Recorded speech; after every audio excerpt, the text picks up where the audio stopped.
Hi, I'm Chris and welcome back to the channel. Today we are continuing with my limited edition ranking series for the 17-inch dolls. We did Snow White, we did Cinderella, and now we're going to move on actually to Alice in Wonderland. We're going to be covering both the animated version of Alice in Wonderland and the Tim Burton universe, technically.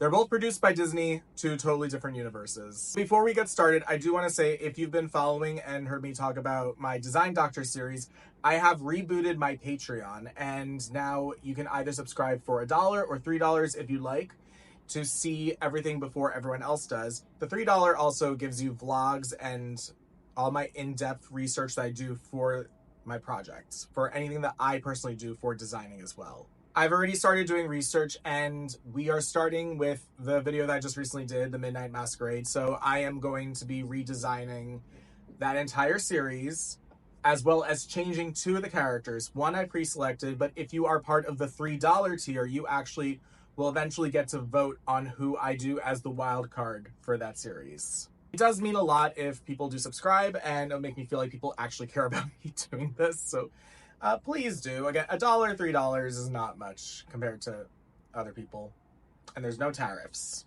Alice in Wonderland is one of my favorite Disney movies, actually, and it's very interesting because Alice visually is so similar to the classic Lewis Carroll illustrations, so you feel like you could do kind of a lot with that, but they haven't. There are different ways that they have made it work. I think a really cool thing about Colleen Atwood's designs about the Tim Burton Alice in Wonderland is if you look at the way that her dress is pleated in that way, it kind of looks like it was her dress as a child, but then extended as if it's a part of her growing up and not letting go of her childhood and of her memories of Wonderland.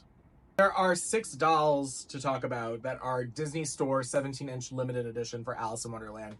3 based on the animated film, and then 3 based on Alice Through the Looking Glass, which is the sequel to Tim Burton's Alice in Wonderland. If I'm gonna be honest, all the Through the Looking Glass ones are the lowest, and I'm gonna explain why. For me, personally, Tim Burton's Alice in Wonderland was a big deal for me when I was in college, because it came out when I was a freshman for costume design.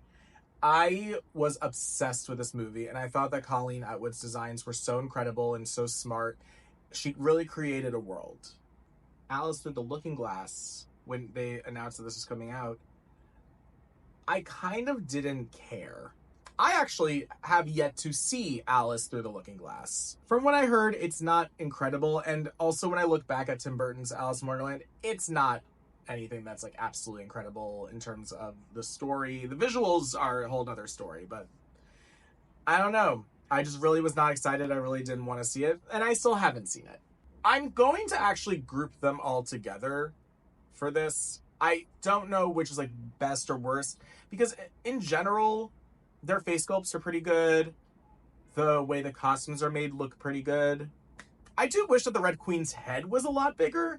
Tonner really did a good job in 2010 when they did the Tim Burton Alice in Wonderland dolls for their line. And they're very expensive, hard to come by. I actually have a classic Alice from this collection, and it's one of my favorite dolls in my collection. I just think that Tonner just, hit it before they could. The limited edition dolls came out starting in 2009. I don't think they were prepared for it to become the big trend for Disney collectors that it is today. Now they do a lot for a bunch of different live action Disney movies, and I think that if they had started this a lot earlier, I think the Tim Burton Alice in Wonderland dolls would have existed from the Disney Store.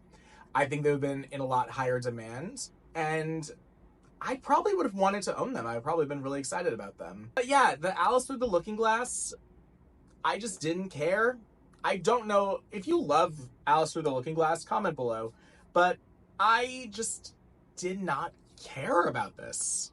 I guess if I had to pick, I would put the Alice and Hatter set at the bottom, and then the Red Queen, and then Alice, the regular release.